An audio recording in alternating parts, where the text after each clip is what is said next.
Friends, மல்லி சீரியல்ல இதுக்கப்புறம் என்ன நடக்க போதா அப்படின்றத இந்த வீடியோவில் பார்க்கலாம். இப்போ தீபிகா வந்து பயங்கரமாக பிளான் பண்ணி நம்ம வெண்பாவை கடத்துற அளவுக்கு போயிட்டாங்க. அந்த அளவுக்கு மோசமாக வந்து நடந்துக்க ஆரம்பிச்சிட்டாங்க. இதுக்கப்புறம் வந்து அவங்களுடைய கேரக்டர் மாறுறதுக்கு நல்ல விதமாக மாறுறது ரொம்பவே கஷ்டம். போயும் அந்த 100 மீட்டர் ரன்னிங்கில் வந்து அவங்க பொண்ணு ஜெயிக்கணும் அப்படின்றதுக்காக இன்னொரு குழந்தைய, தன்னோட பொண்ணு வயசு இருக்கிற அந்த குழந்தைய வந்து கடத்தி கூட்டிகிட்டு போய் வச்சிருந்து 2 மணி நேரம் கழிச்சு திரும்ப அந்த ரவுடிங்கில் வந்து விட்டுற சொல்லியிருக்காங்க.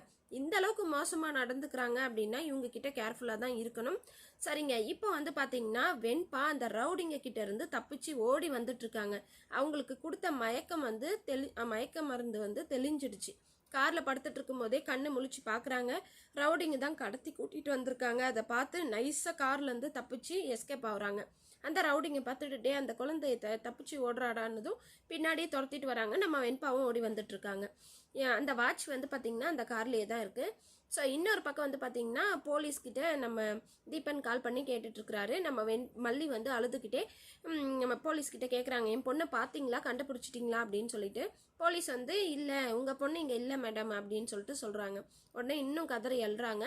இன்னொரு பக்கம் வந்து தீபனுக்கு தீபிகா ஃபோன் பண்ணி வெண்பா கிடச்சிட்டாளா அப்படின்னு சொல்லி கேட்குறாங்க. தீபனுக்கு ஒரே டவுட்டு. ஆமாம், வெண்பா விஷயம் உனக்கு எப்படி தெரியும் அப்படின்னு சொல்லி கேட்குறாரு. உடனே அப்படியே வந்து பதட்டத்தில் என்ன பண்ணுறதுன்னு தெரியாமல் முழிக்கிறாங்க தீபிகா. அச்சோ, நம்மளே வாயை கொடுத்து மாட்டிக்கிட்டோமே அப்படின்னு சொல்லிட்டு. அதுக்கப்புறம் எப்படியோ ஒன்று சமாளிக்க போகிறாங்க.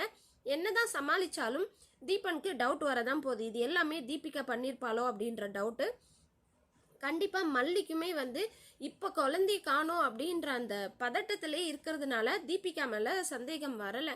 வெண்பா கிடைச்ச உடனே கண்டிப்பாக தீபிகா தான் இதுக்கெல்லாம் காரணம் அப்படின்றத விஜய்க்கு விஷயம் தெரிஞ்சது. கண்டிப்பாக தெரியும். ஏன்னா மல்லி மறைச்சாலுமே ராஜி கூட தான் வீட்டில் இருக்காங்க, நடக்கிற எல்லாத்தையும் பார்த்துட்டு தான் இருக்காங்க. அதனால மல்லியை வீட்டை விட்டு வெளியே துரத்தணுன்றதுக்காகவே விஜய் வந்து விஜய் கிட்ட எல்லா உண்மையும் சொல்ல போகிறாங்க. இந்த மாதிரி வெண்பாவை கடத்தி கூட்டிகிட்டு போயிட்டு இருந்தாங்க, உன் பேச்சையும் கேட்காம இவ வந்து ரன்னிங் ரேஸ்க்கு கிரவுண்டுக்கு கூட்டிகிட்டு போனால் அங்கே தான் இதெல்லாம் நடந்தது அப்படின்னு சொல்லிட்டு 1க்கு 2 விஜய் கிட்ட வத்தி வச்சு இதேவே இந்த சான்ஸை யூஸ் பண்ணி மல்லியை விஜயை விட்டு வீட்டை விட்டு வெளியே துரத்தலான்னு கூட பிளான் பண்ணலாம் ராஜ் ஒரு பக்கம். சரிங்க, இதுதான் நடந்துட்டு இருக்கு. நம்ம வெண்பா தப்பிச்சிட்டாங்க. ஆனால் திரும்பவும் அந்த ரவுடிங்க கிட்ட மாட்டாம எப்படியாவது வீடு வந்து சேரணும், இல்லைன்னா இன்ஃபார்ம் பண்ணணும். நம்ம மல்லிக்கு வந்து ஃபோன் பண்ணி இந்த மாதிரி மல்லியம்மா, நான் வந்து அந்த ரவுடிங்க கிட்ட இருந்து தப்பிச்சிட்டேன், என்னை காப்பாத்துங்க அப்படின்னு சொல்லி பண்ணணும். அதுக்கு அவங்க ஓடி வந்து ஏதாவது ஒரு இடத்துல ஒளியணும். இந்த ரவுடிங்க பார்த்துட்டு அதுக்கப்புறம் வந்து வெண்பா கிடைக்காததும் தீபிகாவுக்கு ஃபோன் பண்ணி இந்த மாதிரி அந்த பொண்ணு வந்து தப்பிச்சிட்டா மேடம் அப்படின்னு சொல்லவே தீபிகா பயங்கரமாக திட்ட போகிறாங்க. நம்ம ஒளிஞ்சிருந்த நம்ம வெண்பா வந்து அங்கே ரோட்டில் போயிட்டுருக்கிற யாராவது ஒருத்தர்கிட்ட இந்த மாதிரி கொஞ்சம் ஃபோன் கொடுங்க, நான் என்னோட மல்லியம்மாவுக்கு ஃபோன் பண்ணிக்கணும் அப்படின்னு சொல்லி ஃபோனை வாங்கி மல்லிக்கு வந்து ஃபோன் பண்ணி, மல்லியம்மா நான் வந்து அவங்கக்கிட்ட வந்து தப்பிச்சிட்டேன், என்னை காப்பாற்றுங்க, நான் இங்கே தான் இருக்கேன் அப்படின்ற மாதிரி வந்து தகவல் கொடுத்தா கண்டிப்பாக அந்த இடத்துல மல்லியும் தீபனும் போயிட்டு நம்ம வெண்பாவை காப்பாற்றுவாங்க. ஸோ இப்படி நடக்கவும் சான்சஸ் இருக்குது. இல்லைன்னா திரும்பவும் அந்த ரவுடிங்க கிட்டே நம்ம வெண்பா வந்து மாட்டிக்கணும். இதுதான் நடக்க போகுது. என்னன்னு சொல்லிட்டு வெயிட் பண்ணி பார்க்கலாம். நீங்கள் என்ன நினைக்கிறீங்கன்னு சொல்லிட்டு மறக்காமல் கமெண்ட் பண்ணுங்கள்.